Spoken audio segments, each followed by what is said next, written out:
Hello friends, welcome அவர் vlog channel. Morning பிரேக்ஃபாஸ்ட்டுக்கு சேமியா பண்ணலாமா ரவை பண்ணலாமான்னு ஒரே கன்ஃபியூஸாக இருந்ததுங்க. சார் சொன்னார், எதுக்கு கன்ஃபியூஸ், வா பாயாசம் பண்ணிடலாம் அப்படின்னு சொன்னார். ஸோ சொன்ன கையோட பாலை ஒரு பக்கம் வேக போட்டுட்டு இந்த பக்கம் அடுப்பை பற்ற வச்சு கடாயை வச்சு பொன் வருவலா அப்படியே சேமியாவை வறுத்துக்கிட்டே இருந்தோம். கொஞ்சம் லைட்டாக திஞ்சிருச்சு, ஒன்றும் பிரச்சனை இல்லை. ஸோ வறுத்து எடுத்து அப்படியே வச்சுக்கிட்டோம். ஸோ தேவையான இன்க்ரீடியன்ஸ் அதுதாங்க ரொம்ப முக்கியம். ஏலக்காய், முந்திரி, திராட்சை இதெல்லாம் எடுத்து வச்சுக்கிட்டோம். கடாயில் நெய்யை விட்டு முந்திரி, திராட்சை, ஏலக்காவெலாம் நல்லா வறுத்து எடுத்துக்கிட்டோங்க.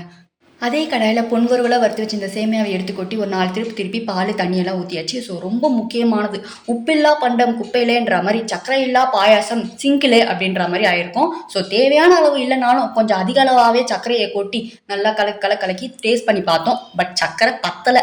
மறுபடியும் ஒரு 3 ஸ்பூனை பட்டுன்னு போட்டு கலக்கணும். ரொம்ப சூப்பராக இருந்துச்சுங்க. ஆனால் அந்த சர்க்கரையை கொஞ்சம் எடுத்து வைக்க சொன்னாங்க. பண்ண காரியத்தை கொஞ்சம் பாருங்கள்.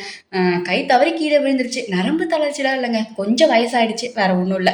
ஸோ பாயாசம் லாஸ்ட்டாக ரெடி ஆகிடுச்சு. ரொம்ப முக்கியமாக நெய்யில் வறுத்து வச்சு இந்த முந்திரி, திராட்சை, ஏலக்காய் அது எல்லாத்தையுமே அப்படியே கொட்டி ஒரு கலக்கி கொஞ்ச நேரம் அப்படியே பார்த்துக்கோ அப்படின்னு சொல்லிட்டு சார் வெளியே போனாங்க.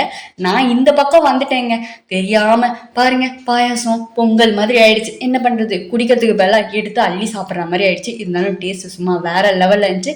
இந்த மாதிரி எங்கள் ஆஃபீஸில் நடக்கிற ஃபன்ஸ் எல்லாத்தையுமே பார்க்கணும்னா மறக்காமல் சப்ஸ்கிரைப் பண்ணி வச்சுக்கோங்க.